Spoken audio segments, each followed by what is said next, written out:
Olá!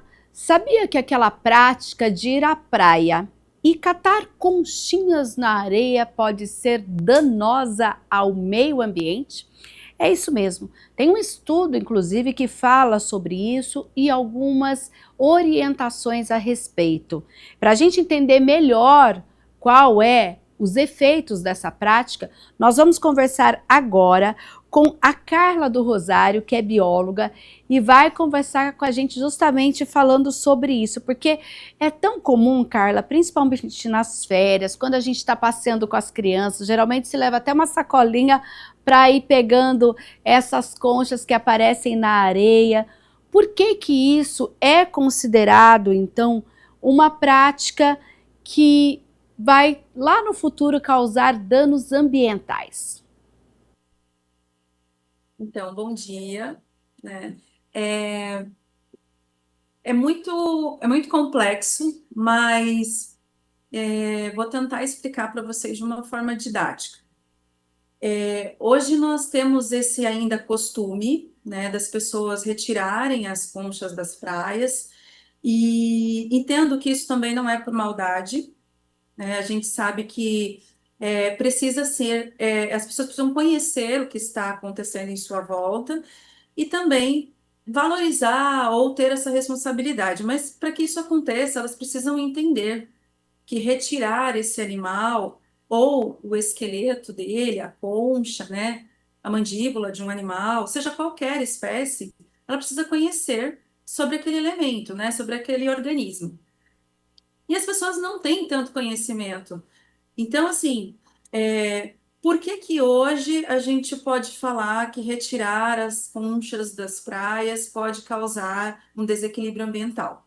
Porque hoje entendemos, né, que temos algumas leis, entendemos também que temos especialistas trabalhando, buscando trazer para a gente mais informações, e, claro, a educação ambiental também vem ganhando cada vez mais espaços. E hoje a gente entende que tirar esses animais da praia, seja vivo ou já o animal ali, só o esqueleto, só a concha, ele traz sérias complicações.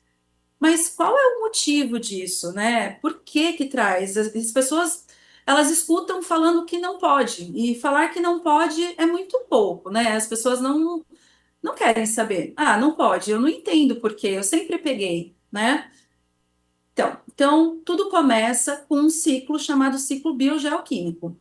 Ele, é claro, é um ciclo complexo, então eu não vou ficar aqui falando sobre ele, esse não é o objetivo, mas todo mundo que passou pela escola talvez lembre que existe o ciclo da água, né? Ciclo do carbono, ciclo biogeoquímico, que faz com que esse ciclo vá ciclando, né, todos os elementos químicos minerais.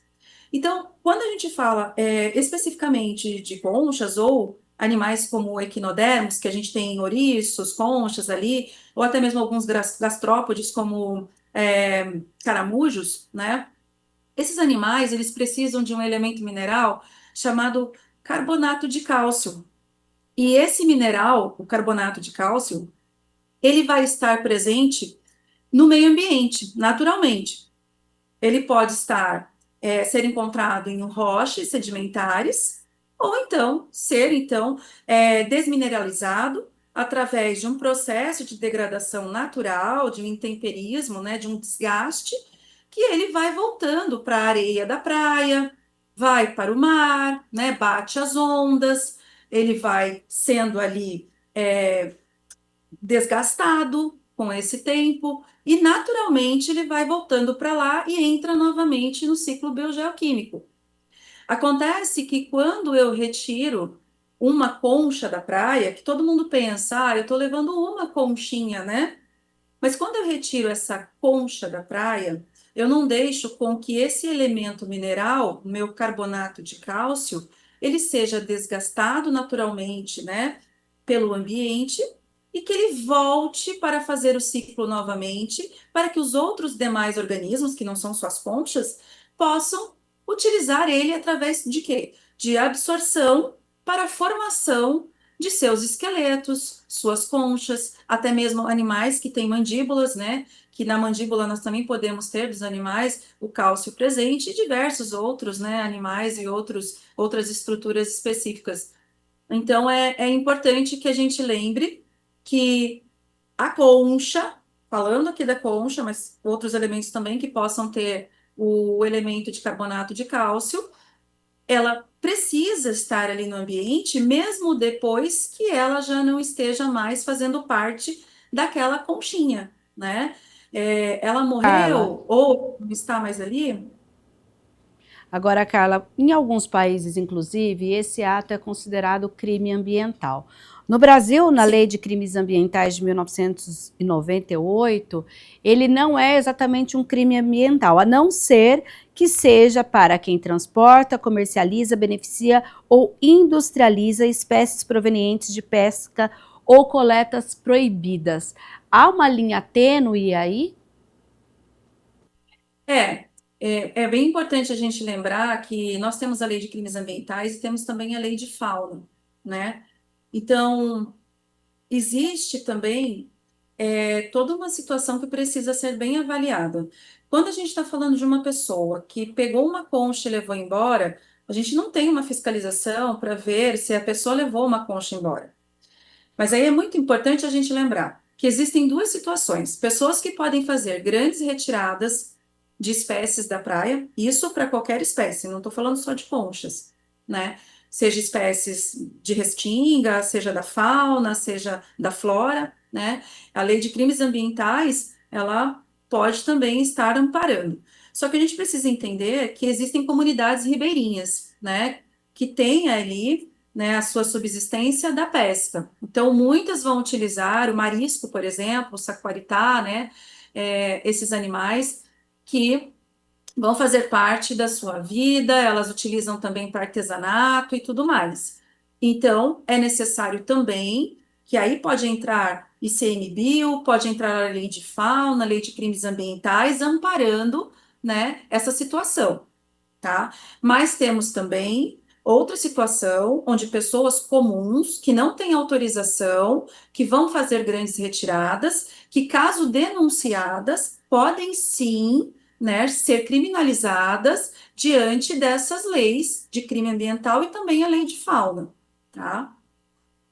Entendi. Agora, por exemplo, você falou inclusive do ICMBio, a gente tem campanhas no país, inclusive a respeito disso, que fala justamente, ó, leve do ambiente apenas memórias e fotografias. E que a gente pode dizer, então, para que as pessoas que vão às praias brasileiras, ou até fora do país, mas principalmente aqui no nosso país, que quando vê aquela conchinha, quando vê, fala assim, ah, mas não tem nenhum bichinho aqui dentro, vou levar para casa. Como que é esse novo posicionamento, mudarmos essa cultura, Carla? Primeiramente, essa cultura ela precisa ser internalizada nas políticas públicas dos municípios. Hoje a gente tem o currículo azul, né, já do ano passado, ele foi implementado para as escolas trabalharem a cultura oceânica, e em várias instituições, inclusive, mas o recado, além das políticas públicas continuarem a trabalhar a cultura oceânica e a educação ambiental, o recado que a gente pode deixar agora, aqui, brevemente, para as pessoas que estão utilizando as praias agora no final do ano, para o início do ano agora, né, ainda vem carnaval, vai ter muita gente indo à praia, é que as conchas, seja os mariscos, sejam os garoçás ou Maria Farinha, que as pessoas chamam, eles são animais extremamente necessários, né, para esse ambiente. E quando eu retiro uma concha, posso estar tirando o refúgio de um outro animal, né? Todo o elemento, mesmo morto, ele faz parte do ambiente. E ele precisa estar ali, até mesmo para ser degradado e para voltar para o ambiente novamente, para o ciclo. E ele também pode servir de alimento para outro animal que se alimente também desse elemento. Então é importante que a gente lembre, agora falando de conchas, que ela também é moradia, mesmo depois de morta, para outros animais. Então, o que a gente pode deixar de recado é tirem muitas fotos, façam muitos vídeos, né? Disseminem essas fotos e esses vídeos, mas não levem embora, uma vida para ser morta, né? É necessário que ela esteja no ambiente de origem dela.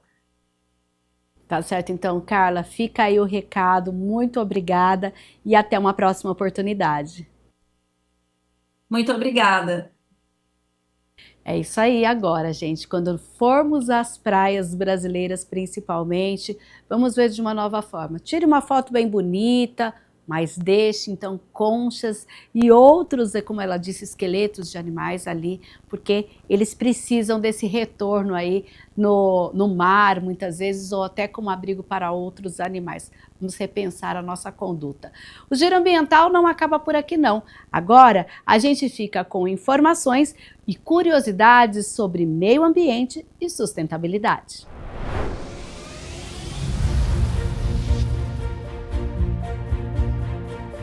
Pesquisadores da Universidade de Rutgers, nos Estados Unidos, desenvolveram uma solução para a poluição plástica inspirada na própria biologia. Ao contrário dos plásticos sintéticos, polímeros naturais como DNA, RNA e celulose não se acumulam no meio ambiente e a equipe descobriu que o segredo está na química de suas ligações. A natureza utiliza truques estruturais que permitem que esses polímeros desempenhem suas funções e depois desapareçam, com ligações que se rompem no momento certo. Ao copiar esse mecanismo, os cientistas criaram plásticos que se comportam da mesma maneira. A principal vantagem dessa inovação é permitir que os plásticos produzidos pelo homem se decomponham em condições cotidianas, sem a necessidade de altas temperaturas ou uso de produtos químicos agressivos para a sua degradação.